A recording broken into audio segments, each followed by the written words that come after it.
എൻ്റെ പേര് സിജോ ഇലന്തൂർ. ഇത് എൻ്റെ ഭാര്യ ആൻഡ്രീസ വർഗീസ്. ഞാൻ ഇടുക്കി രൂപതയിലെ ഇരട്ടയാറ് ഇടവാംഗങ്ങളാണ് ഞങ്ങൾക്ക് 6 മക്കളാണ് ഉള്ളത്. ഒന്നാമത്തെ ആൾ ഏതൽ റോസ് ഡോമിനിക്ക്. അവൾ 5ാം ക്ലാസ്സിൽ പഠിക്കുന്നു. അവളെ ഞങ്ങൾ സ്നേഹപൂർവ്വം മുത്ത് എന്നാണ് വിളിക്കുക.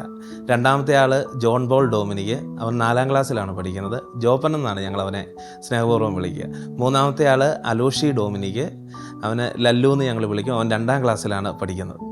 നാലാമത്തെ ആള് ജീന മരിയ. മോക്ക് 5 വയസ്സായി. UKG-യിലാണ്. ആമി എന്നാണ് ഞങ്ങൾ അവളെ വിളിക്കുന്നത്.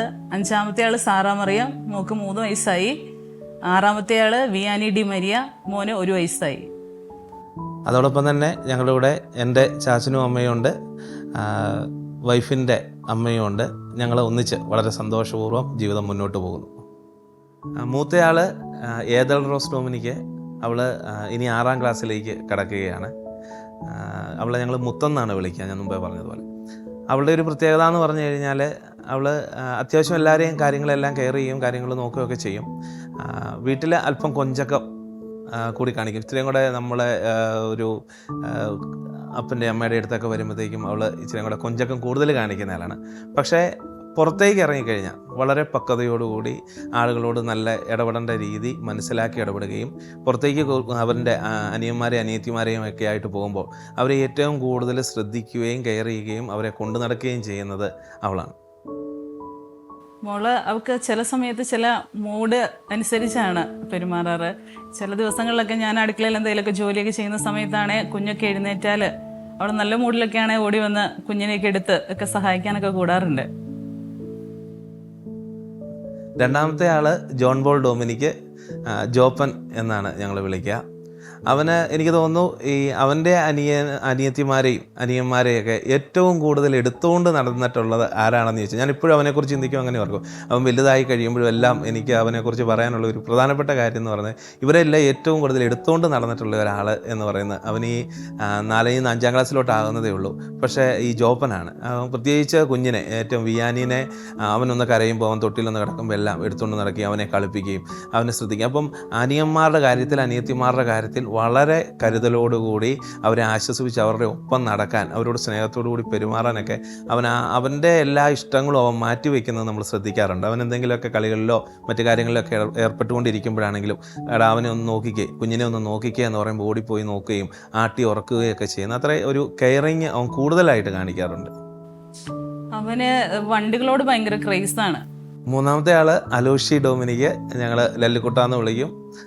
അവന് ഉള്ളതിൽ ഈ 6 പേരിൽ ഏറ്റവും കൂടുതൽ ഞങ്ങൾ നോക്കുമ്പോൾ ഇളയത് ആരാണെന്ന് ചോദിച്ചാൽ ചിലപ്പോൾ ഞങ്ങൾ ലല്ലുക്കുട്ടനാണെന്ന് പറയും. കാരണം വളരെ നാണം കുടുങ്ങിയാണ്. പക്ഷേ എല്ലാവരോടും സ്നേഹവും എല്ലാം തമാശയാണ്. ആൾക്ക് എല്ലാം തമാശയാണ്. എല്ലാവരോടും ഒരേ രീതിയിൽ ഇടപെടുകയും എല്ലാവരും അവൻ്റെ ഒപ്പം വേണം എന്ന് ആഗ്രഹിക്കുന്ന ഒരാളാണ്. അവന് തന്നെ ഇരിക്കാൻ അവനിക്ക് ഒട്ടും ഇഷ്ടമില്ലാത്ത ഒരാളാണ്. അവന് എപ്പോഴും അവൻ്റെ കൂട്ടത്തിൽ ആൾക്കാരുണ്ടാവണം. കുറച്ച് സമയം അവന് തന്നെ ഇരിക്കേണ്ടി വന്നാൽ അവനതൊരു ബുദ്ധിമുട്ടാണ്. ആരും, പ്രത്യേകിച്ച് അവൻ്റെ ചേട്ടൻ അവൻ്റെ കൂടെ വേണം. ജോപ്പനില്ലാതെ അവൻ അങ്ങോട്ടും ഇങ്ങോട്ടും മാറാറില്ല. നാലാമത്തെ ആൾ ജീന മരിയ ഡൊമിനിക്ക്. ആമി എന്നാണ് ഞങ്ങൾ അവളെ വിളിക്കുക. ആമി കുറുമ്പിയാണ്. എങ്കിലും ഇപ്പം ആദ്യത്തെ ഘട്ടത്തിലൊക്കെ സ്കൂളിലൊക്കെ പോകാൻ വലിയ മടിയൊക്കെ കാണിക്കുമായിരിക്കുന്നു. പക്ഷേ വല്യപ്പനോടും വല്യമ്മയോടും അമ്മമാരോടും ഒക്കെ ഏറ്റവും കൂടുതൽ ചേർന്ന് അവരോടൊപ്പം ആയിരിക്കാൻ ഇഷ്ടപ്പെടുന്നയാളാണ് ആമി. ആമി സൈലൻ്റ് ആണ്. കുറച്ച് പതുക്കെ എല്ലാവരുമായിട്ടൊന്ന് അടുത്ത് വരാനുള്ള കുറച്ച് സമയം എടുക്കും അവൾ എല്ലാവരുമായിട്ടൊന്ന് അടുത്ത് വരാൻ വേണ്ടിയിട്ട്. പക്ഷേ ഭയങ്കര സ്നേഹമുള്ള കുട്ടിയാണ് അവൾ. 5ാമത്തെ ആൾ സാറ മറിയം. അവൾ ഞങ്ങളുടെ 6 പേരിൽ ഏറ്റവും കുറുമ്പി അവളാണ്. എല്ലാ കാര്യങ്ങളിലും ആക്റ്റീവാണ്. വളരെ പെട്ടെന്ന് ആളുകളുമായിട്ട് അടുക്കും, ആളുകളോട് സൗഹൃദമാകും, സംസാരിക്കും വളരെ പെട്ടെന്ന് തന്നെ. എനിക്കൊന്ന് ലല്ലുവിനെക്കാട്ടി കൂടുതൽ വ്യക്തതയോടുകൂടി സംസാരിക്കുന്നത് സാറാമ്മയാണ്. അപ്പോൾ സാറാമ്മ അങ്ങനെ കുറുമ്പ് കാണിച്ച് ഇവരെ എല്ലാവരെയും നിയന്ത്രിക്കാൻ, ചില സമയങ്ങളിൽ ഇവരെ എല്ലാവരെയും നിയന്ത്രിക്കുന്നത് സാറാമ്മയാണ്. അവൾ പെട്ടെന്ന് എല്ലാ കാര്യങ്ങളും ഗ്രാസ്പ് ചെയ്തെടുക്കുന്ന ഒരു കുട്ടിയാണ്. ഒരു പ്രാവശ്യം ഒരു കാര്യം കേട്ടാൽ കുറച്ച് കഴിയുമ്പോൾ അത് അവൾ തന്നെ പറഞ്ഞു നടക്കുന്ന ഒരു പാട്ടൊക്കെ ആണെങ്കിൽ പോലും ഒന്ന് കേട്ട് കഴിഞ്ഞാൽ കുറച്ച് കഴിയുമ്പോൾ അവൾ തന്നെ പാടിക്കൊണ്ട് നടക്കുന്നത് കാണാറുണ്ട്. 6ാമത്തെ ആൾ വിയാനി ഡി മരിയ. അവന് 1 വയസ്സേ ആകുന്നുള്ളൂ. അവന് വിച്ചു എന്നാണ് ഞങ്ങൾ വിളിക്കുക. ഞങ്ങൾ നോർമലിൽ എല്ലാം ഇവളുടെ പ്രസവങ്ങളെല്ലാം അഞ്ചും നോർമലായിരുന്നു, ആറാമത്തേത് നോർമലായിരുന്നു.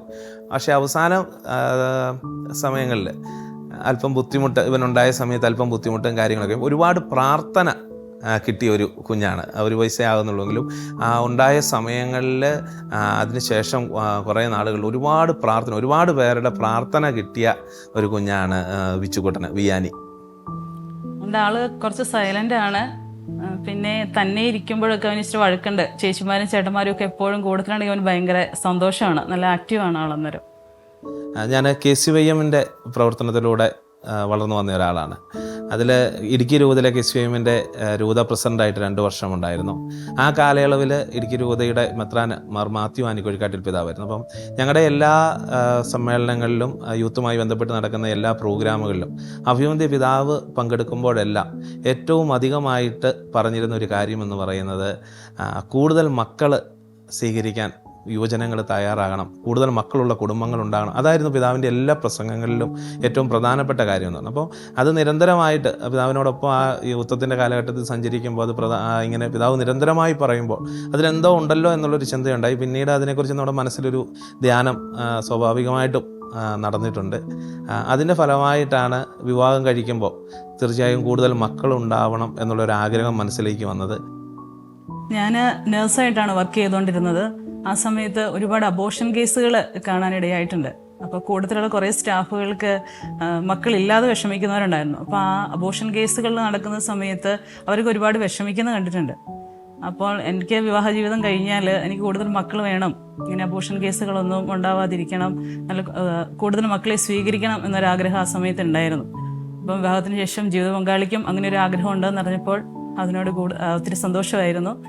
സാമ്പത്തികം കൂടുതൽ മക്കളെ സ്വീകരിക്കുന്നതിനുള്ള ഒരു മാനദണ്ഡമായിട്ട് ഒരിക്കലും കാണാൻ കഴിയില്ല, അംഗീകരിക്കാനും കഴിയില്ല. കാരണം അത് ഞങ്ങളുടെ ജീവിതത്തിൽ ഞങ്ങളെ സംബന്ധിച്ചുള്ള ഏറ്റവും വലിയ ഉദാഹരണമാണ് അതിന്. കാരണം സാമ്പത്തികമായിട്ട് ഞങ്ങൾ ഇടത്തരമായി ജീവിക്കുന്ന ആളുകളാണ്. ഞാൻ ഒരു പ്രൈവറ്റ് കമ്പനിയിൽ വർക്ക് ചെയ്യുന്ന ഒരാളാണ്. അപ്പം വരുമാനം താരതമ്യേന കുറവായിട്ടുള്ള ജീവിച്ചു പോകുന്ന ആളാണ്. പക്ഷേ നമ്മൾ മക്കളെ ജീവിതത്തിലേക്ക് കൂടുതൽ പേരെ സ്വീകരിക്കാൻ തയ്യാറാകുമ്പം, അതിപ്പോൾ ആദ്യത്തെ കുഞ്ഞുണ്ടാവുന്നു, അതിനുശേഷം ആ നാളത്തെ ഒരു കഷ്ടപ്പാടും ബുദ്ധിമുട്ടും ഒക്കെ ഉണ്ട്. കല്യാണം കഴിഞ്ഞ് കുഞ്ഞുണ്ടായി, അതിൻ്റെ ഒരു ബുദ്ധിമുട്ടും കാര്യങ്ങളുണ്ട്. പിന്നെ രണ്ടാമത്തെ ആളുണ്ടാകുന്നു. പക്ഷേ ആ ഓരോ സമയങ്ങളും നമ്മൾ എടുത്ത് നോക്കുമ്പോൾ നമുക്ക് മനസ്സിലാക്കാൻ കഴിയും നമ്മൾ കൂടുതൽ അനുഗ്രഹിക്കപ്പെടുന്നുണ്ട്. സാമ്പത്തിക മേഖല നമ്മുടെ മെച്ചപ്പെടുന്നതായിട്ട് നമുക്ക് കാണാൻ സാധിക്കും. അപ്പം മക്കളെ ലഭിക്കുന്നതനുസരിച്ച്, നമുക്ക് മക്കളെ കിട്ടുന്നതനുസരിച്ച് നമുക്ക് സാമ്പത്തികമായി ബുദ്ധിമുട്ടുകൾ ഉണ്ടാകുന്നില്ല. ഏതൊക്കെ തരത്തിലാണെങ്കിലും നമ്മുടെ കാര്യങ്ങളെല്ലാം കൃത്യമായി നടന്നു പോകുന്ന ദൈവത്തിൻ്റെ ഒരു കൃത്യമായ ഇടപെടൽ നമ്മുടെ ജീവിതത്തിൽ വലിയ അനുഗ്രഹമായിട്ട് നമ്മുടെ കൂടെ ഉണ്ട്. നമ്മളോടൊപ്പം ദൈവം സഞ്ചരിക്കുന്ന, ഈശോ സഞ്ചരിക്കുന്ന ഒരു അനുഭവം നമുക്കുണ്ടാകുന്നുണ്ട്. ഞങ്ങളുടെ ജീവിതത്തിലും കൂടുതൽ മക്കളെ സ്വീകരിച്ചതിന് ശേഷമാണ് സാമ്പത്തികമായിട്ടും ഉള്ള കൂടുതൽ മെച്ചങ്ങൾ ഞങ്ങൾക്ക് ഉണ്ടായിട്ടുള്ളത്. ഞങ്ങൾക്ക് ജോലി ആയാലും എല്ലാ കാര്യങ്ങളിലും കൂടുതൽ മക്കളെ സ്വീകരിക്കുന്നതനുസരിച്ചാണ് ഞങ്ങൾക്ക് ലഭിച്ചിട്ടുള്ളത്. ദൈവം ഒത്തിരിയേറെ മക്കളെ സ്വീകരിക്കുന്നതനുസരിച്ച് ഞങ്ങൾ അനുഗ്രഹിക്കുന്നതായിട്ട് ഞങ്ങൾക്ക് മനസ്സിലാക്കിയിട്ടുണ്ട്. കുടുംബ പ്രാർത്ഥന ഞങ്ങൾ 7 മണിക്കാണ്, 7-7:30 ഈ ഒരു സമയത്തിനുള്ളിലാണ് കുടുംബ പ്രാർത്ഥന നടത്തുക. പലപ്പോഴും എനിക്കതിൽ പങ്കെടുക്കാൻ കഴിയാതെ പോകുന്നുണ്ട്. ബാക്കി ഇവരെല്ലാവരും കൂടി ഇരിക്കും. ഞാനുള്ള ദിവസങ്ങളിൽ അതിൽ പങ്കെടുക്കും. കുട്ടികൾ അതിന് നേതൃത്വം കൊടുക്കും. ബൈബിൾ വായിക്കുന്നതിലും കൊന്തയില്ലുന്നതിലുമൊക്കെ മുത്തും ജോപ്പനുമൊക്കെ അതിന് നേതൃത്വം കൊടുക്കും. 7:30 ഞങ്ങളുടെ മിക്ക ദിവസങ്ങളിലും 7:30 ഞങ്ങൾ കുരിശ് വരയ്ക്കാനിരിക്കാറ്. ഓരോ ദിവസം ഓരോരുത്തരും മാറി മാറിയാണ് ബൈബിൾ വായിക്കുകയും കൊന്ത ചെല്ലുകയും ഒക്കെ ചെയ്യുന്നത്. സൺഡേ സ്കൂളിൽ 3 പേര് പോകുന്നുണ്ട്. അവർ സൺഡേ സ്കൂളിൽ എല്ലാ കാര്യങ്ങൾക്കും ആക്റ്റീവായിട്ട് നിൽക്കാറുണ്ട്. സ്കൂളിലെ ക്ലാസ്സുകളൊക്കെ മിസ്സായാൽ പോലും ഞങ്ങൾ സൺഡേ സ്കൂളിൽ മിസ്സാകാതെ മാക്സിമം നോക്കാറുണ്ട്. സൺഡേ സ്കൂളിലെ എല്ലാ പ്രവർത്തനങ്ങൾക്കും പിള്ളേരെ പങ്കെടുപ്പിക്കാൻ പ്രത്യേകം ശ്രദ്ധിക്കാറുണ്ട്. ഞങ്ങൾ വാർഷിക ധ്യാനത്തിൽ പങ്കെടുക്കാറുണ്ട്. അത് ഇടവകയിലെ ധ്യാനമുണ്ട്, അതോടൊപ്പം തന്നെ പുറത്ത്. പക്ഷെ ഒന്നിച്ചു പോയി കൂടാൻ പറ്റുന്ന സാഹചര്യമില്ല. മുത്ത് 8 മാസം ആയിരുന്ന സമയത്താണ് ഞങ്ങൾ ഏറ്റവും അവസാനമായിട്ട് ഒന്നിച്ച് ഒരു ധ്യാനം കൂടിയത്. അതിനുശേഷം സെപ്പറേറ്റ് ആയിട്ടാണ് ധ്യാനത്തിന് പോവുക. മക്കളെല്ലാവരും കൂടി ഉള്ളതുകൊണ്ട് അങ്ങനെ ഒന്നിച്ചു പോകാൻ സാധിക്കാറില്ല. ആത്മീയമായിട്ട് ഞങ്ങളെ ഏറ്റവും അധികമായിട്ട് ഇങ്ങനെ പിടിച്ചു നിർത്തി വളരെ സന്തോഷത്തിൽ ഞങ്ങൾക്ക് മുന്നോട്ട് പോകാൻ സാധിക്കുന്ന ഏറ്റവും പ്രധാന കാരണം എന്ന് പറയുന്നത് ഞങ്ങൾ ദിവ്യബലി മുടക്കാറില്ല. അത് ഞങ്ങൾ അമ്മമാർ 2 പേരുണ്ട്, ഞാൻ, മക്കൾ 3 പേര്. ഞങ്ങൾ ഇത്രയും പേര് ഇന്ന് രാവിലെ ദിവ്യബലിക്ക് പങ്കെടുക്കും. വൈഫ് അവൾക്ക് ജോലിക്ക് പോകേണ്ടതുകൊണ്ടും ബാക്കി കാര്യങ്ങൾ സെറ്റ് ചെയ്യേണ്ടതുകൊണ്ടും അവൾക്ക് പങ്കെടുക്കാൻ കഴിയാറില്ല. പക്ഷേ ഞങ്ങൾ അത് മുടക്കാതെ പങ്കെടുക്കുന്നത് കൊണ്ട് തന്നെ നമുക്ക് ഒരു ജീവിതത്തിൽ ഓരോ ദിവസത്തെയും ദിവ്യബലിക്ക് ശേഷമാണ് നമുക്ക് ഊർജ്ജത്തോടു കൂടി പുറത്തേക്ക് ഇറങ്ങുവാനും ജോലി മേഖലകളിൽ പൊതുപ്രവർത്തനത്തിലെല്ലാം സജീവമായിട്ട് നമുക്കായിരിക്കുവാൻ കഴിയുക. എനിക്ക് ജോലിക്ക് പോകുമ്പോൾ എനിക്കൊരു 1.25 മണിക്കൂറോളം യാത്രയുണ്ട് ബസ്സിലിരുന്ന്. ആ സമയത്ത് ഞാൻ ഇവിടുന്ന് ബസ്സിൽ കയറുമ്പോൾ തൊട്ട് അവിടെ ചെല്ലുന്ന സമയം വരെ ജപമാല ചൊല്ലി പ്രാർത്ഥിക്കാറുണ്ട്. ആ ഒരു സമയമാണ് എനിക്ക് കിട്ടുന്നത്. ആ കിട്ടുന്ന സമയം മാക്സിമം ഞാൻ ജപമാല ചൊല്ലി എല്ലാവർക്കും വേണ്ടി, എല്ലാവരും മക്കളെയും ജീവിത പങ്കാളിയും ഒക്കെ സമർപ്പിച്ച് എൻ്റെ ജോലി മേഖലയൊക്കെ സമർപ്പിച്ച് ഞാൻ പ്രാർത്ഥിക്കാറുണ്ട്. ആ ഒരു പരിശുദ്ധ അമ്മയോട് ചേർന്ന് നിന്ന് ഈശോ പ്രാർത്ഥിക്കുമ്പോഴാണ് ഈശോ നമുക്ക് എല്ലാ കാര്യങ്ങളും വേഗത്തിൽ സാധിച്ചു തരുന്നതെന്ന് എനിക്ക് തോന്നിയിട്ടുണ്ട്. ഇപ്പോൾ ജപമാല ഒരിക്കലും മുടക്കാറില്ല. കൂടുതൽ ജപമാലകൾ ചെല്ലാൻ ഓരോ ദിവസം ചെല്ലുന്നതിന്, ഓരോ ദിവസം ഇന്ന് 2 ജപമാല ചെല്ലിയാൽ നാളെ എനിക്ക് 3 ജപമാല ചെല്ലാനുള്ള കൃപ കിട്ടാറുണ്ട്. പരിശുദ്ധ അമ്മയോട് ചേർന്ന് നിന്ന് പ്രാർത്ഥിക്കാൻ എപ്പോഴും ശ്രമിക്കാറുണ്ട്.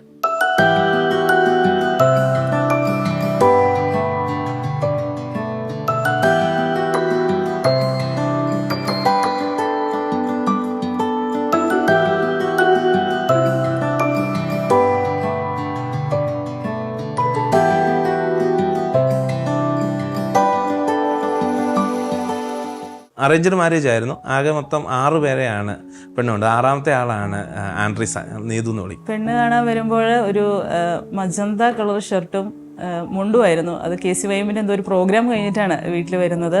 ആളുടെ അങ്കിളും കൂടെ കൂടിയിട്ടാണ് പെണ്ണ് കാണാൻ വീട്ടിൽ വരുന്നത്. എൻ്റെ ചാച്ചൻ്റെ പെങ്ങളാണ് ഇങ്ങനൊരു ആലോചനയുടെ കാര്യം പറയുന്നത്. എൻ്റെ മനസ്സിൽ ഇങ്ങനെ ഒരു ആഗ്രഹമുണ്ട്, കൂടുതൽ മക്കൾ വേണം എന്നുള്ളൊരാഗ്രഹമുണ്ട് എന്ന് പറഞ്ഞപ്പോൾ അന്ന് നീതു പറഞ്ഞ ഒരു വാക്ക് ഇത് തന്നെയാണ്. എനിക്കും അങ്ങനെ ഒരു ആഗ്രഹം എൻ്റെ മനസ്സിലും ഉണ്ട് എന്നുള്ളതാണ്.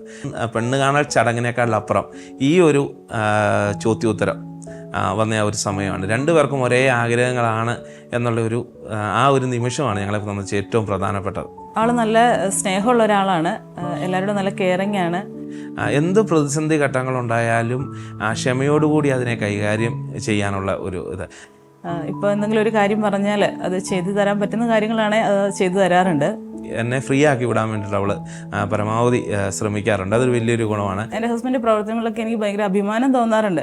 എല്ലാ കാര്യങ്ങളിലും ആക്റ്റീവായിട്ട് മുന്നേ ഇറങ്ങി നിന്ന് സംസാരിച്ച് ചെയ്ത് നേതൃത്വം കൊടുക്കാൻ കഴിയുന്ന ഒരു വലിയൊരു ഗുണമായിട്ട് കാണാറുണ്ട്. സഭയിലെ എല്ലാ പ്രവർത്തനങ്ങളിലും ഭയങ്കര ആക്റ്റീവായിട്ട് നിൽക്കുന്ന ഒരാളാണ്. അച്ഛന്മാരുടെ അടുത്തൊക്കെ ആണെങ്കിലും അവരൊക്കെ നല്ല അഭിപ്രായങ്ങൾ പറയുമ്പോൾ എനിക്കൊരു സന്തോഷം വന്നിട്ടുണ്ട്. എന്നോടൊപ്പം സഞ്ചരിക്കുമ്പോൾ, നമ്മുടെ കൂടെ നടക്കുമ്പോൾ ആരെയൊക്കെ കണ്ടുമുട്ടിയാലും എല്ലാവരോടും ഒരുപോലെ ഇടപെടാനും അവരെ എല്ലാം സ്വീകരിക്കാനും സ്നേഹിക്കാനും ഒരു ചിരി കൊണ്ടാണെങ്കിൽ പോലും അവരോടൊപ്പം ആയിരിക്കാനും ഒക്കെ അവൾ ശ്രമിക്കുന്ന വലിയൊരു ഗുണമായിട്ട് കണ്ടിട്ടുണ്ട്.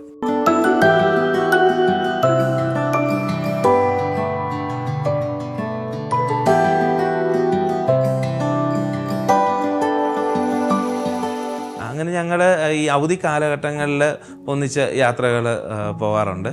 ലോങ് ട്രിപ്പുകളൊന്നും ഞാൻ ഒരുപാട് ആഗ്രഹിക്കാറില്ല. അടുത്തൊക്കെ ഒന്ന് പോകുക വരിക എന്നൊക്കെ ഉള്ളതേ ഉള്ളൂ. ഞങ്ങൾ വിവാഹം കഴിഞ്ഞിട്ട് 12 വർഷമാണ് ആയിട്ടുള്ളത്. ആ 12 വർഷത്തിൽ എപ്പോഴും ഒരു കുഞ്ഞാൾ ഞങ്ങളുടെ കൂടെ ഉണ്ടായിരിക്കും. അപ്പം അതുകൊണ്ട് വലിയ യാത്രകളൊക്കെ ബുദ്ധിമുട്ടായിട്ടുള്ള ഒരു സാഹചര്യമുണ്ട്. കുറച്ച് യാത്രകളൊക്കെ നടത്തിയിട്ടുണ്ട്. മക്കളെല്ലാവരും ഒന്നിച്ച്, ഫാമിലി ഒന്നിച്ചാണ് ആ യാത്രകളെല്ലാം നടത്തിയിട്ടുള്ളത്. ക്രിസ്തു എപ്പോഴും പാർശ്വവൽക്കരിക്കപ്പെട്ടവരോടൊപ്പം, പാവപ്പെട്ടവരോടൊപ്പമാണ് സഞ്ചരിച്ചു കൊണ്ടിരുന്നത്. അവൻ പാലസ്തീനായുടെ തെരുവോരങ്ങളിൽ ഈ സുവിശേഷം പ്രസംഗിച്ച് പാവപ്പെട്ടവരെ ചേർത്ത് നിർത്തി മുന്നോട്ട് പോയത് തന്നെയാണ് നമുക്ക് മുന്നോട്ട് പോകാനുള്ള ഉൾക്കരുത്ത് നൽകുന്നത്. ദൈവത്തിനാണ് നമ്മുടെ ജീവിതത്തിൽ ഏറ്റവും പ്രാധാന്യം. 1ാം സ്ഥാനം ഈശോയ്ക്കുള്ളതാണ്. അതിനുശേഷമുള്ളൂ ബാക്കി എല്ലാവരും. കാരണം ഈശോ വഴിയാണ് എനിക്കിതെല്ലാം ലഭിച്ചിട്ടുള്ളത്. ഈശോയ്ക്കുമാണ് ഞാൻ 1ാം സ്ഥാനം കൊടുക്കേണ്ടത്. കൂടുതലും ഞാൻ എൻ്റെ പ്രാർത്ഥനകൾ ജപമാല വഴിയാണ്.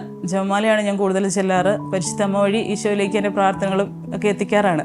അടുക്കളയിലെ പണികളായാലും പുറത്തുള്ള പണികളിലായാലും എല്ലാം അവരോടൊപ്പം ചേർന്ന് നമുക്ക് എല്ലാ കാര്യങ്ങളും ചെയ്യണം. പ്രത്യേകിച്ച് മക്കളെ നോക്കുന്ന കാര്യത്തിലൊക്കെ ആണെങ്കിലും. മക്കളെയൊക്കെ നോക്കുന്ന കാര്യത്തിൽ വരുമ്പോൾ ഞാൻ അത്ര അങ്ങനെ ചെയ്യുന്ന ഒരാളൊന്നുമല്ല. കാരണം മൂത്തവർ തന്നെ അവരുടെ കാര്യങ്ങൾ കൂടുതലായിട്ട്, ഇളയത് ആളുകളുടെ കാര്യങ്ങൾ കൂടുതലായിട്ട് നോക്കാറുണ്ട്. അമ്മമാർ 2 പേരുണ്ട്. എൻ്റെ ചാച്ചന് ഉണ്ട്. ഇവരെല്ലാം കൂടി നോക്കുമ്പോൾ ഞങ്ങൾക്ക് ഈസിയാണ്, ഈ കാര്യങ്ങളെല്ലാം ഈസിയാണ്. ഒത്തിരി കാര്യങ്ങളിൽ ഇടപെടിക്കാറില്ല എന്നെക്കൊണ്ട്. കാരണം കൂടുതലായിട്ടും ഈ നമ്മുടെ സമുദായ സംഘടനാ പ്രവർത്തനവുമായി ബന്ധപ്പെട്ടും വാർഡ് മെമ്പർ എന്നുള്ള നിലയിലും ഒക്കെ ആയിട്ട് പഞ്ചായത്തിലെ പ്രവർത്തനങ്ങളൊക്കെ ആയിട്ട് ബന്ധപ്പെട്ടും കൂടുതലും പുറത്തായിരിക്കുന്ന ഒരു സാഹചര്യമാണ് എനിക്കുള്ളത്. കൂടുതലായിട്ടൊരു മെൻ്റൽ സപ്പോർട്ടാണ് പ്രതീക്ഷിക്കാറ്. ആളിവിടെ ഉള്ള സമയത്തൊക്കെ എല്ലാ കാര്യങ്ങൾക്കും കൂടാറുണ്ട്. കിച്ചണിലേക്ക് അധികം വരാറില്ല എങ്കിൽ പോലും അവരുടെ യൂണിഫോം തേച്ച് വെക്കാനും അവരെ ഡ്രസ്സ് ചെയ്ത് റെഡിയാക്കി നിർത്താനൊക്കെ ആണെങ്കിൽ പോലും അങ്ങനെയൊക്കെ ഒരുപാട് ഹെൽപ്പ് ചെയ്യാറുള്ള ഒരാളാണ്. മെൻ്റൽ സപ്പോർട്ട് കിട്ടിക്കഴിഞ്ഞാൽ തന്നെ നമ്മളൊക്കെ ബാക്കിയെല്ലാം താനേ നടന്നു പൊക്കോളും. ഒന്നുമല്ലാതിരുന്ന ഒരാളെ എങ്ങനെയാണ് ദൈവം കൃത്യമായിട്ട് അവൻ്റെ ജീവിതത്തിൽ ഡയറക്റ്റ് ഇടപെട്ട് അത്ഭുതങ്ങൾ എന്ന് പറഞ്ഞാൽ നമ്മൾ പെട്ടെന്ന് ഒരു സമയത്ത് സംഭവിക്കുന്ന കാര്യങ്ങളെ നമ്മൾ അത്ഭുതം എന്ന് പറഞ്ഞാൽ എൻ്റെ ജീവിതത്തിൽ എന്നെ സംബന്ധിച്ചിടത്തോളം ദൈവിക ഇടപെടലുകളുണ്ട്. അത്ഭുതം ഇങ്ങനെ നിരന്തരമായിട്ട് നടന്നുകൊണ്ടിരിക്കുന്നത്, സംഭവിക്കുന്നതെല്ലാം ഓരോ നിമിഷവും അത്ഭുതമായിട്ട് സംഭവിച്ചു പോകുന്ന ഒരു കാര്യം. ഒന്നുമല്ലായ്മയിൽ നിന്ന് ഒന്നുമില്ലായ്മയിൽ നിന്ന് വളരെ കൃത്യമായിട്ട് ദൈവം കൈപിടിച്ചുയർത്തി അവനോടൊപ്പം ചേർത്ത് പിടിച്ചു. അത് ഞാനതിന് യോഗ്യനാണോ എന്നാണ് ഞാൻ പലപ്പോഴും സംശയിക്കാറുള്ളത്. നമ്മൾ ഏത് മേഖലയിലാണോ ആ മേഖലയിൽ അനീതി പ്രവർത്തിക്കാതിരിക്കുക എന്നതേ ഉള്ളൂ. നല്ലതായിട്ട് നമ്മൾ ഏത് പ്രവർത്തന മേഖലയാണെങ്കിലും നല്ലപോലെ അതിൽ കാര്യങ്ങൾ നടത്തിക്കൊണ്ട് പോയാൽ അവിടെ എല്ലാ ദൈവാനുഗ്രഹങ്ങളുണ്ടാകും. പിന്നെ ജീവിത പങ്കാളിക്ക് വേണ്ടി ഞാൻ പ്രാർത്ഥിക്കാറുണ്ട്. ജപമാല പരിശുദ്ധമ്മയോട് ജപമാല ചൊല്ലി പ്രാർത്ഥിക്കാറുണ്ട്. ജീവിത പങ്കാളിയുടെ എല്ലാ പ്രവർത്തന മേഖലകളും നന്നായിട്ട് ആൾക്ക് എന്ത് കാര്യങ്ങൾക്ക് ഇറങ്ങിയാലും അത് പെർഫെക്റ്റ് ആയിരിക്കണം എന്നൊരു ചിന്തയുള്ള ഒരാളാണ്. അതെല്ലാം നന്നായിട്ട് നടക്കാൻ വേണ്ടി പ്രാർത്ഥിക്കാറുണ്ട്. അപ്പോൾ ആരാണ് ആദ്യം സോറി പറയുക എന്ന് ചോദിച്ചു കഴിഞ്ഞാൽ അങ്ങനെയില്ല. ആരുടെ ഭാഗത്താണോ മിസ്റ്റേക്ക് ഉണ്ടാകുന്നതെന്ന് സ്വയം മനസ്സിലാക്കാൻ സാധിക്കും. അത് ഈ ഒരു സംസാരത്തിൽ നിന്ന്, നമ്മുടെ സംഭാഷണത്തിൽ നിന്ന് നമുക്ക് ആർക്കാണ് തെറ്റുപറ്റിയത്, ഒരു മിസ്അണ്ടർസ്റ്റാൻഡിങ് ഉണ്ടായത് എന്ന് മനസ്സിലാക്കി അങ്ങനെ മനസ്സിലാക്കുന്ന ആൾ തീർച്ചയായിട്ടും അത് അംഗീകരിക്കുകയും അതൊരു സോറി പറയുകയും ചെയ്യുന്നതോടുകൂടി അത് സോറി പറയണമെന്നൊന്നും ഇല്ല, പ്രശ്നം തീരാൻ പരസ്പരം മനസ്സിലാക്കി കഴിഞ്ഞാൽ തന്നെ ആ പ്രശ്നം അവിടെ അവസാനിക്കാറുണ്ട്. ഒരു ദിവസത്തിൽ കൂടുതൽ ഞങ്ങളുടെ അഭിപ്രായ വ്യത്യാസങ്ങളൊന്നും നീണ്ടു പോവാറില്ല. കൂടുതലും ഞാനാണെന്ന് തോന്നുന്നു ഇച്ചിരി വാശി പിടിച്ചിരിക്കാറുണ്ടെങ്കിലും രണ്ടുപേരും തമ്മിൽ അത് ചെറിയൊരു സോറി പറച്ചിലൂടെ അത് നിർത്താറുണ്ട്. ഒരു ദിവസത്തിൽ കൂടുതൽ ഞങ്ങൾ അങ്ങനെ അഭിപ്രായ വ്യത്യാസങ്ങളുമായിട്ട് നീണ്ടു പോവാറില്ല. ഇന്നത്തെ ചെറുപ്പക്കാരെ സംബന്ധിച്ചിടത്തോളം അവർ ഒരു സാമ്പത്തിക സ്ഥിരത, ഒരു ജോലി സ്ഥിരത ഒക്കെ ഉണ്ടായിട്ട് വിവാഹം കഴിക്കാം, അങ്ങനെ ജീവിതം മുന്നോട്ട് പോവുകയുള്ളൂ എന്നൊക്കെ ചിന്തിക്കുന്ന ആളുകളാണുള്ളത്. എന്നെ സംബന്ധിച്ച് ഞാൻ 27ാമത്തെ വയസ്സിൽ അത് താമസിച്ചു പോയി എന്നുള്ള അഭിപ്രായക്കാരനാണ് ഞാൻ 27ാമത്തെ വയസ്സിലാണ് വിവാഹം കഴിച്ചത്. ഇപ്പോൾ 12 വർഷമാകുന്നു. ആ 27 വൈഫിനെ സംബന്ധിച്ചിടത്തോളം 23ാമത്തെ വയസ്സാണത്. അപ്പം അതിലും നേരത്തെ വിവാഹം കഴിക്കുകയും നമുക്ക് ഈ ഒരു വിവാഹ ജീവിതം എന്ന് പറഞ്ഞാൽ വലിയൊരു സന്തോഷം നൽകുന്ന ഒരു ജീവിതം. പലപ്പോഴും തമാശകൾക്ക് ആളുകളൊക്കെ പെട്ടുപോയി എന്നൊക്കെ പറയാറുണ്ട്. പക്ഷേ അതിനേക്കാളപ്പുറം നമ്മൾ ഒന്നായിട്ട് നമ്മുടെ ജീവിതത്തെ രണ്ടുപേരും ഒന്ന് ചേർന്ന് സന്തോഷത്തോടെ സൗഹൃദം പങ്കുവെച്ച് നമ്മുടെ ആനന്ദം പങ്കുവെച്ച് നമ്മുടെ മക്കളോടൊപ്പം ജീവിക്കാൻ കഴിയുന്ന സമയങ്ങൾ ചുരുങ്ങിപ്പോവുകയാണ് സത്യത്തിൽ ചെയ്യുന്നത്. എനിക്കിപ്പോൾ 35 വയസ്സായി. ദൈവത്തിൻ്റെ ദാനമായിട്ട് 6 മക്കളെ തന്നു. പക്ഷേ ഞാൻ ഭയങ്കര ഹാപ്പിയാണ് ഈ ലൈഫിൽ. നമുക്കെപ്പോഴും തന്നെ ഉണ്ടായിരുന്ന ഒരു സമയത്തേക്കാളും വിവാഹത്തിന് ശേഷം നമുക്ക് എന്തൊരു പ്രശ്നങ്ങളുണ്ടായാലും ഷെയർ ചെയ്യാൻ ഒരാളുണ്ട്, നമ്മളെ സപ്പോർട്ട് ചെയ്ത് പിടിക്കാൻ, നമുക്കൊരു പേടിയില്ലാതെ ജീവിക്കാൻ പറ്റുന്ന ഒരു സാഹചര്യമാണ് ഇപ്പോൾ ഉള്ളത്. അപ്പം പരമാവധി എനിക്ക് പറയാനുള്ള എല്ലാവരും നേരത്തെ വിവാഹം കഴിക്കാൻ പറ്റുന്നവരാണെങ്കിൽ അവർ നേരത്തെ വിവാഹം കഴിക്കുക. നമ്മുടെ ജീവിതം തന്നെ ജീവിക്കുന്നതിലും ഒക്കെ ഒത്തിരി നല്ലത് എന്ന് പറയാൻ നമുക്ക് കൂടുതൽ ഒരാൾ എപ്പോഴും സപ്പോർട്ടിനുണ്ട്. അപ്പം നമ്മുടെ ജീവിതം ഭയങ്കര ഹാപ്പിയാണ്. വിവാഹം കഴിക്കാൻ താമസിച്ചാൽ നമുക്ക് ഈ ലഭിക്കുന്ന വലിയ സന്തോഷവും ആനന്ദവും ഒക്കെ ചുരുങ്ങിപ്പോകുന്ന ഒരു സാഹചര്യമാണുള്ളത്. അപ്പം ഇപ്പോഴത്തെ ഒരു ചെറുപ്പക്കാരുടെ ആ ചിന്തയിൽ നിന്ന് മാറി നേരത്തെ വിവാഹം കഴിക്കാനും, കാരണം എല്ലാവരും തന്നെ ഈ ജോലിയോ കാര്യങ്ങളോ സാമ്പത്തികമോ ഒക്കെ നോക്കി നിൽക്കുമ്പോൾ സമയം കടന്നു പോവുകയും പിന്നീട് വിവാഹം നടക്കാതെ പോവുകയും ചെയ്യുന്ന, വിവാഹം നടക്കാതെ ഒരുപാട് ചെറുപ്പക്കാർ നമ്മുടെ നാട്ടിലുള്ള ഒരു സാഹചര്യമുണ്ട്. അപ്പം അതൊക്കെ മനസ്സിലാക്കി വിവാഹം എന്ന ജീവിതത്തിൻ്റെ ആ യഥാർത്ഥ രുചി മനസ്സിലാക്കി അതിലേക്ക് കടന്നു വരാനും തീക്ഷ്ണതയോടെ ആ വിവാഹ ജീവിതത്തെ ഏറ്റെടുക്കുവാനും തയ്യാറാകേണ്ടതായിട്ടുണ്ട്. എല്ലാവരും ഉള്ളപ്പോൾ തുറന്നു പറയാൻ പറ്റാത്ത പല കാര്യങ്ങളും നമുക്ക് കാണും. കാരണം ഒരു കുടുംബജീവിതമാണ്. ഇപ്പോൾ പലരും ഉണ്ട് അതിനകത്ത്, പല അഭിപ്രായങ്ങളും വ്യത്യാസങ്ങളും ഒക്കെ ഉണ്ടാവും. പക്ഷേ അത് നമുക്ക് പറയാൻ ഒരു സ്പേസ് അത് ഹസ്ബൻഡ് എനിക്ക് തരാറുണ്ട്. അങ്ങനെ ഒരു സ്പേസ് ഞങ്ങൾക്ക് തരാറുണ്ട്. എപ്പോഴും ഇല്ല എങ്കിൽ പോലും വല്ലപ്പോഴും ഒക്കെ അങ്ങനെ ഒരു സ്പേസ് കിട്ടാറുണ്ട്. കിട്ടുന്ന സമയങ്ങളിൽ ഞങ്ങളുടെ കാര്യങ്ങളൊക്കെ ഞങ്ങൾ ഷെയർ ചെയ്യാറുണ്ട്.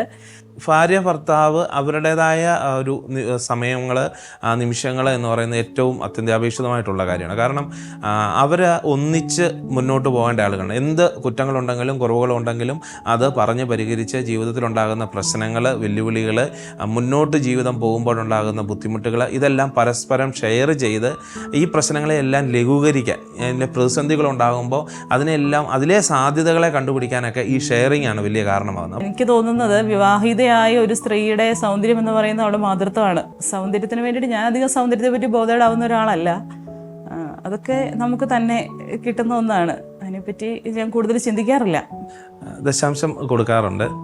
ദശാംശം കൊടുക്കാൻ തുടങ്ങിയാൽ പിന്നെയാണ് ജീവിതത്തിൽ നമുക്കൊരു സാമ്പത്തിക മേഖലയിൽ നമുക്കൊരു മുൻപോട്ട് പോകുവാൻ സാധിക്കുന്നത്. നമുക്ക് എന്തൊക്കെയുണ്ട്, എന്തേലും വരുമാനം ഉണ്ടാകുന്നോ അതിനടിസ്ഥാനപ്പെടുത്തി തന്നെ മറ്റുള്ളവരെ സഹായിക്കാൻ ദശാംശം കൊടുക്കുവാൻ തയ്യാറാകേണ്ടതാണ്. അഭിപ്രായ വ്യത്യാസങ്ങൾ എല്ലാവർക്കും ഉണ്ട്. കൂട്ടുകുടുംബമാണ്. അപ്പോൾ നമുക്കാരും തിരുത്താൻ പറ്റില്ല. നമ്മൾ സ്വയം തിരുത്തുക എന്നുള്ളതേ ഉള്ളൂ. അപ്പോൾ എല്ലാവരുടെ ഭാഗങ്ങൾ കേൾക്കുക, പക്ഷേ സോൾവ് ചെയ്ത് പോകാൻ പറ്റുന്ന കാര്യങ്ങളൊക്കെ സോൾവ് ചെയ്ത് പോവുക. പിന്നെ ആരെയും തിരുത്താൻ പോവാതിരിക്കുക. ഓരോരുത്തർക്കും ഓരോരുത്തരുടേതായ കാര്യങ്ങളുണ്ട്. അവരത് ചെയ്യുന്ന കാര്യങ്ങൾ നമ്മളാരും കൈ കടത്താതിരുന്നാൽ തന്നെ പ്രശ്നങ്ങളില്ല. പൊളിറ്റിക്സിലോട്ട് ഇപ്പോൾ പലപ്പോഴും ചെറുപ്പക്കാരെ സംബന്ധിച്ചിടത്തോളം അതിൽ നിന്ന് മാറി നിൽക്കുന്ന ഒരു സാഹചര്യമാണുള്ളത്. പക്ഷേ അതിലേക്ക് കടന്നു വരികയും നമ്മുടെ നാടിനെ നയിക്കുന്നത്, നമ്മളെ നയിക്കേണ്ടവരാരാണ് എന്ന് നമ്മൾ തീരുമാനിക്കുന്നതോടൊപ്പം തന്നെ നമ്മുടെ നാടിനെ നയിക്കാനുള്ള ഒരു മുൻപോട്ടുള്ള ഒരു വരവ് ചെറുപ്പക്കാരുടെ ഭാഗത്തു നിന്ന് ഉണ്ടാവേണ്ടതായിട്ടുണ്ട്. KCIMൻ്റെ ലക്ഷ്യം എന്ന് പറയുന്നത് തന്നെ ക്രൈസ്തവാദർശങ്ങളിൽ അധിഷ്ഠിതമായ കത്തോലിക്കായ യുവജനങ്ങളുടെ സമഗ്ര വികസനവും സമൂഹത്തിൻ്റെ സമ്പൂർണ്ണ വിമോചനം എന്നുള്ള നല്ല നേതൃത്വങ്ങൾ ഉണ്ടാകണമെങ്കിൽ നല്ല ചെറുപ്പക്കാർ രാഷ്ട്രീയത്തിലേക്ക് കടന്നു വരണം. നമ്മളെ നയിക്കുന്നത് അവരാണ്. ന്യൂനപക്ഷം വരുന്ന നേതൃത്വങ്ങളാണ്, നേതാക്കന്മാരാണ് ഈ ബഹുഭൂരിപക്ഷം വരുന്ന ഒരു ജനതയെ നയിക്കുന്നത്. അപ്പം ആ ന്യൂനപക്ഷത്തിലേക്ക് നമ്മൾ കൃത്യമായിട്ട് കടന്നു വരികയും ഒരു സമൂഹത്തെ നന്മയിലേക്ക് നയിക്കാൻ, നല്ല കാഴ്ചപ്പാടുകളിലേക്ക് നയിക്കാൻ വേണ്ടി ചെറുപ്പക്കാർ തയ്യാറാവുകയും വേണം.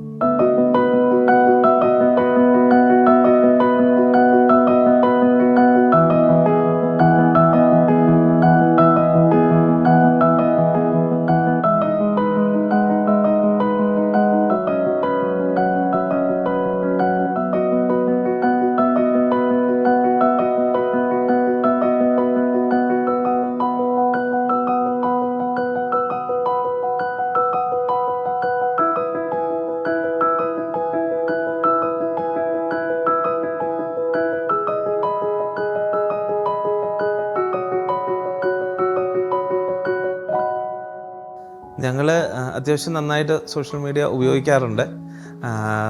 കാരണം ഈ കാലഘട്ടത്തിൽ സോഷ്യൽ മീഡിയ എല്ലാ കാര്യങ്ങളെയും സ്വാധീനിക്കുന്ന ഒരു സംവിധാനത്തിലാണ്. ഞാൻ അല്പം രാഷ്ട്രീയവും സംഘടനാ പ്രവർത്തനങ്ങളും ഒക്കെ ഉള്ളത് കൊണ്ട് തന്നെ സോഷ്യൽ മീഡിയ ഏറ്റവും അത്യന്താപേക്ഷിതവുമാണ്.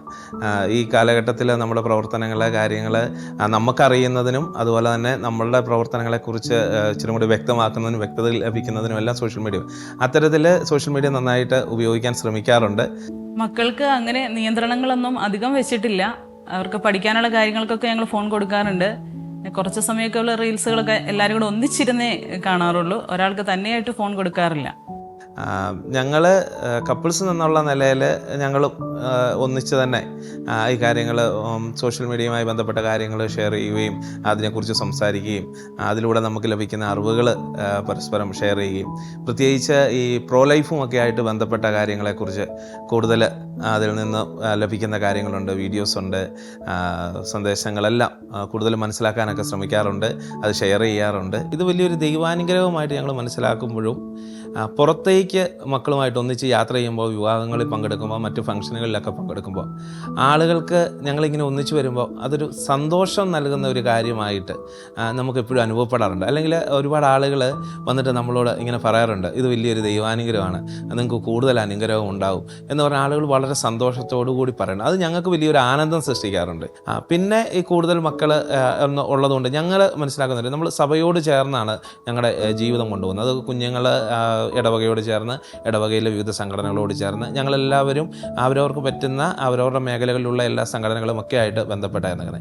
ഞങ്ങൾക്ക് വലിയൊരു അനുഗ്രഹമായിട്ട് സന്തോഷമായിട്ട് തോന്നിയിട്ടുള്ളൊരു കാര്യം എന്ന് പറഞ്ഞു കഴിഞ്ഞാൽ, ഞങ്ങളുടെ വിവാഹം കഴിപ്പിച്ചത് ഞാൻ ആദ്യമേ സുനിമാർ മാത്യു ആനിക്കുഴിക്കാട്ടിൽ പിതാവാണ് ഞങ്ങളുടെ വിവാഹം പരികർമ്മം ചെയ്തത്.